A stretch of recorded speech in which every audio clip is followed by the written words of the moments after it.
दोस्तों खुश आमदीद कहेंगे आपने इस डेली के वीलॉग बाज़ार शेयर्स और ख़बरें।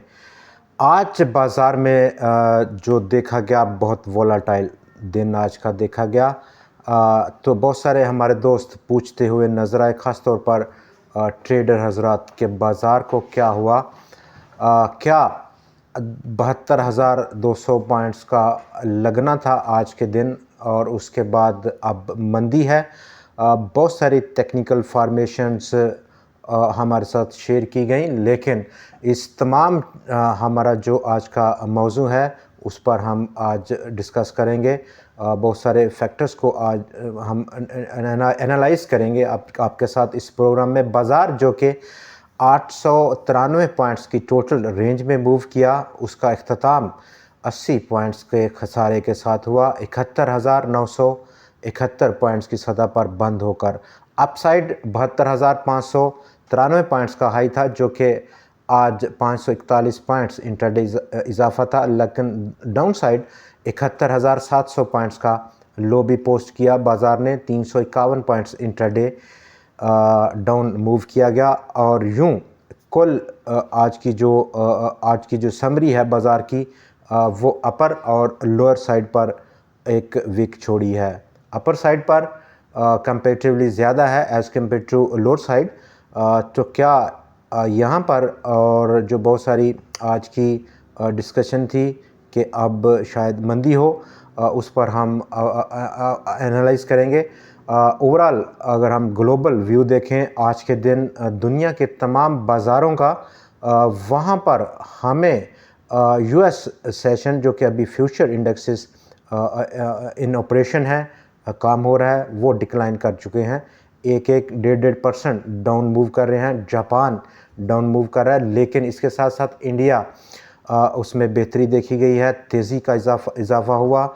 दूसरी तरफ चाइना, हांगकांग और यूके FTSE 100 इंडेक्स में भी इजाफा देखा गया।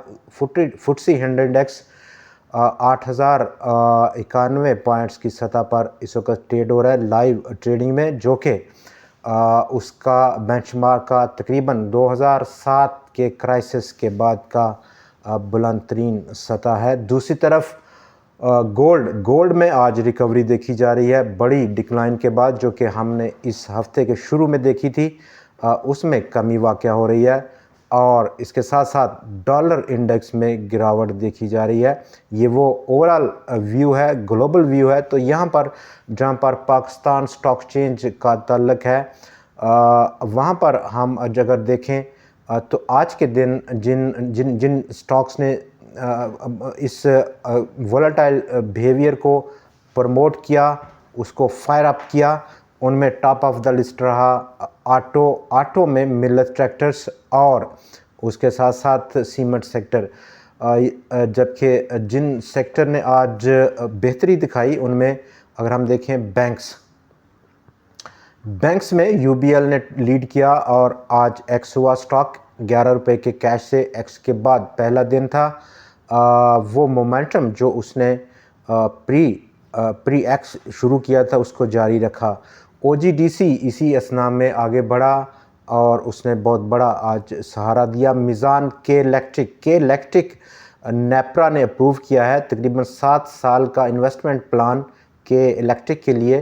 तकरीबन 392 रुपये इस इन्वेस्टमेंट प्लान के लिए उसने तय किए हैं, जबकि डिमांड जो कि इलेक्ट्रिक की जानिब से थी वो 484 अरब रुपए दे जाने की थी। ये जो न्यूज़ है उसने बहुत फ्यूल किया स्टॉक में और 11 करोड़ शेयर से ज़ायद का आज काम हुआ इस स्टॉक में। जबकि इससे पहले आपने देखा इस हफ्ते के आगाज़ में ही जब ये न्यूज़ आई कि चाइना इलेक्ट्रिक अब उसने विड्रा कर लिया है कि इलेक्ट्रिक के मेजॉरिटी शेयर्स को ख़रीदने से नेगेटिव इफ़ेक्ट छोड़ा था, लेकिन इसको सबसाइड किया आज की इस डेवलपमेंट ने कि इलेक्ट्रिक की हद तक 100 इंडेक्स को भी कंट्रीब्यूट किया उसने। 53 पैसे का इजाफा था स्टॉक की कीमत में। मिल्लत ट्रैक्टर और दूसरे स्टॉक्स पर हम बात करेंगे। आज भी कुछ स्टॉक्स में हमने ज़बरदस्त उछाल देखा। जिसमें कि ऑटो सेक्टर वो स्टॉक्स जो कि लीस्ट रिप्रेजेंट करते हैं 100 इंडेक्स की कंपोजिशन में, उसके वेटेज के लिहाज से GHNI ब्रेकआउट हुआ। 192 रुपये को फाड़ते हुए निकला स्टॉक, और अब अगला जो पॉसिबल टारगेट है वो क्या रह सकता है GHNI में 230 रुपये की सतह। और आज की जो क्लोजिंग है स्टॉक की वो नवंबर 2021 के बाद की सबसे बड़ी क्लोजिंग है। एच कार 290 रुपये को ब्रेकआउट कर गया आज के दिन। बड़ा स्ट्रॉन्ग ये ब्रेकआउट था। वॉल्यूम्स में इजाफा, सितंबर 2021 की बुलंद तरीन सतह आज की क्लोजिंग है स्टॉक की। नंबर 3 दीवान फरूख मोटर्स ने ब्रेकआउट किया आज 32 रुपये को, और अब दीवान फरूख मोटर्स की आज की जो क्लोजिंग है 33 रुपये से ऊपर। वो अगर हम पीछे देखें हिस्ट्री में तो जून 2018 के बाद की बुलंद तरीन सतह की क्लोजिंग है। दीवान फरूख मोटर्स अब अगला जो उसका टारगेट हो सकता है उसकी जानिब बढ़ेगा, इब्तदाई तौर पर 37 और फिर 45 रुपये की सतह को। यही लेवल जो कि आज ब्रेकआउट हुआ, एक स्टॉप लॉस की सूरत में उसको चूज़ किया जाना चाहिए। जबकि होंडा कार्स का अब जो नेक्स्ट टारगेट है 290 की ब्रीच आउट के बाद 345 रुपये की सतह पर। फर्दर एयरलिंक ब्रेकआउट हुआ, उसका जो पिछला प्रीसीडिंग हाई था उसको उसने क्रॉस किया, अगरचे के जो उसकी क्लोजिंग है काफ़ी ज़्यादा रिएक्टिव किस्म थी। वॉल्यूम्स में भी अच्छा पेशरफ्त रही एक बार फिर से आज, कल की जहां पर 2 करोड़ 20 लाख शेयर्स का काम था एयरलिंक में। स्टॉप लॉस की लिमिट यहां पर ज़रूर हमें तैयार करनी चाहिए, चूँकि हम तवक्को करते हैं कि ये जो वोलाटाइल सा बिहेवियर है, चूँकि ब्रेकआउट है और ब्रेकआउट में बहुत सारी ऐसी इंफॉर्मेशन फ्लो करती है, उस इंफॉर्मेशन की सूरत में पेनिट्रेशन होती है डाउन साइड, तो अपने आप को महफूज रखने के लिए एक प्रोटेक्टिव स्टॉप ज़रूर होना चाहिए। अपकमिंग जो टारगेट रह सकता है स्टॉक का वो 100 रुपये के आसपास रह सकता है। जबकि ओवरऑल आज हम अगर बड़ी पिक्चर देखें तो इवेंट जो अब अपकमिंग इवेंट हैं, ख़ासतौर पर इकोनॉमिक इवेंट्स पाकिस्तान के लिए वो क्या हैं, और इस वक्त जो रुझान है पॉलिटिकल स्टेबिलिटी काफ़ी हद तक बेहतर है। स्टेबिलिटी में अनसर्टनिटी वो नहीं है जो इससे पिछले हम कुछ सालों से देख रहे थे। इंडेक्स, जहां पर इंडेक्स का तल्लक है roll over settlement future contracts में, कल उसका आखिरी दिन होगा। डेफिनेटली उसका इम्पैक्ट सबसे ज़्यादा आज देखा गया। 100 इंडेक्स की जो ये वोलाटाइल किस्म का बिहेवियर था उसकी वजह से एक्चुअली डेफिनेटली ओवरबॉट है 100 इंडेक्स, नो डाउट कि ओवरबॉट टेरिटरी है।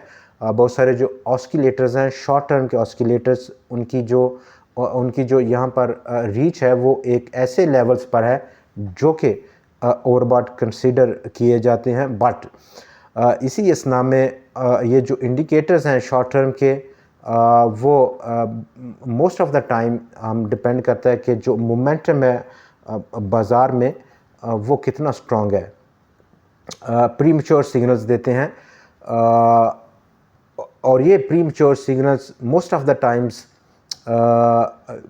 एक बहुत ज़्यादा अर्ली, यानी कि अर्ली एग्ज़िट और अर्ली डाउन साइड हम बात करें तो बाइंग का सिग्नल देते हैं, जो कि मौजूदा जो सिचुएशन है उसके हिसाब से अगर हम इसको मेजर करें तो डेफिनेटली इसको थोड़ा सा निगलेक्ट करना एक बेहतर स्ट्रेटजी हो सकती है। बहुत सारे सेक्टर्स जैसे कि आज हमने बयान किया ऑटो सेक्टर, वो अपनी पिछली बहुत सारे सालों की बुलंद तरीन सतह पर बंद हुए हैं। एक्चुअली उनका जो रोल है 100 इंडेक्स में वो नहीं है। यही वो वजह है कि उनकी रिप्रेजेंटेशन अगर हम इन केस की अगर होती तो डेफिनेटली 100 इंडेक्स एक बड़ा उछाल था उसमें। नंबर 2 जो सेंटीमेंट हैं वो अब काफ़ी क्लियर हैं इकोनॉमिकली। आज जो डाटा पब्लिश किया फेडरल ब्यूरो ऑफ स्टैटिस्टिक्स ने, वो पाकिस्तान की इंपोर्ट्स का है। Imports machinery, overall machinery imports Pakistan ने जो की हैं, यानी कि जुलाई से मार्च 9 महीनों का फिगर वो काफ़ी ज़्यादा प्रॉमिसिंग है, बहुत आउटस्टैंडिंग फिगर है। ये बेसिकली एक इंडिकेट करता है कि विद इन इकानमी एक मुल्क में जो बहुत सारे सेक्टर्स हैं उस इकानमी के वो किस तरह से परफॉर्म करते हैं, बहुत बड़ा इंडिकेटर है। अगर जो मशीनरी इंपोर्ट्स है वो बहुत ज़्यादा हो रही है, उसमें इजाफ़ा हो रहा है, तो इसका मतलब है कि इकानमी बेहतर परफॉर्म कर रही है विद इन दैट कंट्री।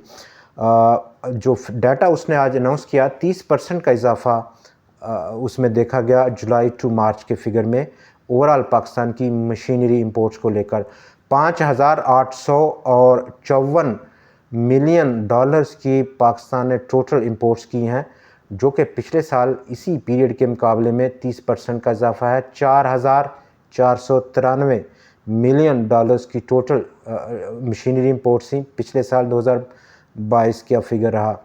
तो सबसे ज़्यादा जिन्होंने कंट्रीब्यूट किया सेक्टर टू सेक्टर अगर हम देखें तो एग्रीकल्चर सेक्टर ने, उसकी जो मशीनरी इंपोर्ट्स है उसमें इस पीरियड में 9 महीनों के 102.3% का इजाफा देखा गया as compare to previous year.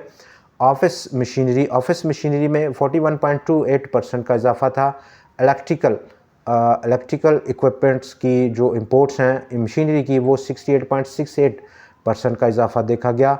Telecommunication sector 118% का इजाफा था इंपोर्ट्स में, जबकि मोबाइल फ़ोन्स की जो इंपोर्ट्स हैं उनकी इक्विपमेंट की, पुर्ज़ाजात की, पार्ट्स की, उसमें 181% का इजाफा है।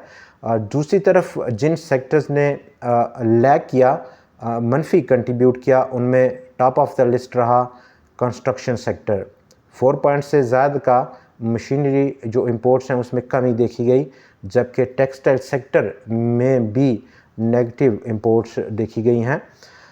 दूसरी तरफ अगर हम देखें तो बहुत सारे रिज़ल्ट आज अनाउंस हुए, जिनमें के कोहिनूर एनर्जी ने टॉप किया, ₹5 का कैश पे आउट किया। 2 मई को एक्स होगा स्टॉक और अपकमिंग रेजिस्टेंस 48-47 रुपये की सतह पर देखने को मिलेगी। एंग्रो कॉरपोरेशन ₹11 का डिविडेंड अनाउंस हुआ पहले क्वार्टर का कंपनी की जानिब से। इस क्वार्टर की उसका प्रॉफिट 69% का इजाफा था। नेशनल रिफाइनरी क्वार्टर उसका जो है वो उसका जो लॉस पर शेयर है वो तकरीबन 5 गुना बढ़ गया, 35.88 रुपये का लॉस पर शेयर कंपनी ने इनक्योर किया इस क्वार्टर में। अटक रिफाइनरी का भी रिजल्ट रहा, जबकि उसके लॉसेस में डबल रिकॉर्ड हुए। फौजी फूड्स का पहला क्वार्टर 103 मिलियन रुपए का प्रॉफिट था कंपनी ने पोस्ट किया, लेकिन कंपनी की जो परफॉर्मेंस है आज के दिन वो नेगेटिव नोट पर ख़त्म हुई है। पाकिस्तान का जो टी बिल इस वक्त टी बिल्स की इन्वेस्टमेंट है वो बहुत ज़्यादा अट्रैक्टिव है फॉरेनर इन्वेस्टर्स के लिए, और इसने फेच किया मज़ीद $20 मिलियन को अप्रैल के लिए। हालांकि पाकिस्तान स्टॉक चेन जो इस वक्त के ऑल टाइम हाई है उसको इतना कंसिडर नहीं किया फॉरेन इन्वेस्टर्स ने जब उन्होंने इन्वेस्टमेंट का सोचा पाकिस्तान में। The organic meat company $4 million का एक नया कॉन्ट्रैक्ट उसने सिक्योर किया है यूएई की गवर्नमेंट की जानिब से बीफ एक्सपोर्ट करने के लिए, और हमारा जो टारगेट था स्टॉक में 40 रुपये की सतह का था। स्टॉक बहुत करीब पहुंचा हुआ है। एक्चुअली उसने आज नेगेटिव नोट पर आज की ट्रेडिंग को इख्तिताम पजीर किया है। OGRA oil and gas regulatory authority उसने उन तमाम अफवाहों से इनकार किया है जो कि पिछले 2-3 दिनों से बहुत सारा गर्म थी कि रिफाइनरी जो लोकल रिफाइनरीज़ हैं उनकी जो ऑयल प्रोडक्ट्स हैं उसको कहीं बंद ना किया जाए। ये बात ओगरा के ऑफिशियल ने डिनाई किया कि ऐसा कोई भी प्लान अभी नहीं बन रहा कि लोकल रिफाइनरीज की जो प्रोडक्शन है ऑयल प्रोडक्ट्स की उसको किसी भी किस्म का नुकसान पहुंच सकता है। 100x की आज की जो हम अगर देखें परफॉर्मेंस, तो वॉल्यूम 5 जनवरी 2024 के बाद से बड़ा वॉल्यूम आज देखा गया। ओवरऑल वॉल्यूम्स 1 अरब 11 करोड़ शेयर्स का से भी ज़्यादा का देखा गया, जिसमें टॉप कंट्रीब्यूशन 11 करोड़ 95 लाख की के इलेक्ट्रिक ने डाली। वर्ल्ड कॉल 8 करोड़ शेयर्स का काम हुआ। यूनिटी 4 करोड़ 42 लाख, लेकिन यूनिटी आज एक किस्म की रिएक्टिव क्लोजिंग दिखाने को देखा गया। अगरचे उसने आज इंट्राडे 7.5% की अपनी अपर लिमिट को अचीव किया, उसको रिटेन नहीं कर पाया। यूनिटी और PIBTL मनफी बंद हुआ 3 करोड़ 35 लाख शेयर्स का काम करने के बाद, जबकि फौजी फूड आज 3 करोड़ शेयर्स का काम देखा गया। अपकमिंग कल चूँकि आखिरी दिन होगा और हमारी जो तवक्कुआत हैं जिस रोल ओवर वीक में, वो जो सेंटीमेंट है स्विच ओवर करने का, वो काफ़ी ज़्यादा अहमियत उसकी होगी। जैसा कि आप देख सकते हैं हब पावर उन स्टॉक्स में जो कि इन्फ्लेटेड लेवल पर हैं, हालिया दिनों में बड़े हैं, और जो शॉर्ट टर्म ट्रेडर्स हैं वो बहुत ज़्यादा अट्रैक्ट होते हैं कि वो अपने गेन को बुक करें। ये छोटा जो गेन है तो डेफिनेटली उसका इफ़ेक्ट हम बाज़ार पर एक डिक्लाइन उस स्टॉक में डिक्लाइन की सूरत में देखते हैं। जैसा कि फर्दर अगर हम एक्सपेक्ट करें, कल जो इन्फ्लेटेड लेवल पर स्टॉक्स हैं जिनमें कि हब पावर इस वक्त काफ़ी इन्फ्लेटेड लेवल पर है, उसमें करेक्शन हो सकती है। दूसरी तरफ FFBL फौजी फर्टिलाइज़र बिन कासम 32 रुपये और 90 पैसे के आसपास उसने प्रोसीडिंग हाई का जो लेवल है उसको आज हिट किया, लेकिन थोड़ा सा मनफी बंद हुआ 31 रुपये 40 पैसे की सतह पर। ये लेवल जो कि आज उसने हिट किया 32 रुपये 90 पैसे का डबल टॉप फॉर्मेशन का दिसंबर 2023 का लेवल, ये एक किस्म का हम स्टॉप लॉस की सूरत में उसको ले सकते हैं। शॉर्ट सेल की सूरत में फ्यूचर कॉन्ट्रैक्ट्स में डाउन साइड जो सपोर्ट या प्रॉफिट का मार्जिन का लेवल है वो इब्तदाई तौर पर 27 रुपये और 30 पैसे की सतह पर देखने को मिल सकता है। बहुत सारे स्टॉक्स में जैसा कि हम बात कर रहे हैं, अभी वो लेवल है जो कि एक कंसोलिडेशन पैटर्न है पिछले काफ़ी दिनों से, हफ्तों से, जिसमें कि OGDC, पाकिस्तान पेट्रोलियम, के इलेक्ट्रिक और इसके साथ साथ FFL। मारी पेट्रोलियम जो कि आज इंट्राडे बहुत तेज़ी से इजाफा हुआ और उसकी जो क्लोजिंग है एवर हाई है, उसमें भी थोड़ी सी करेक्शन की तवक्कुआत हो सकती हैं। कल आपसे फिर मुलाकात होगी नई खबरों और नए तज़िये के साथ। तब तक के लिए हमें इजाज़त दीजिए। खुदा हाफ़िज़।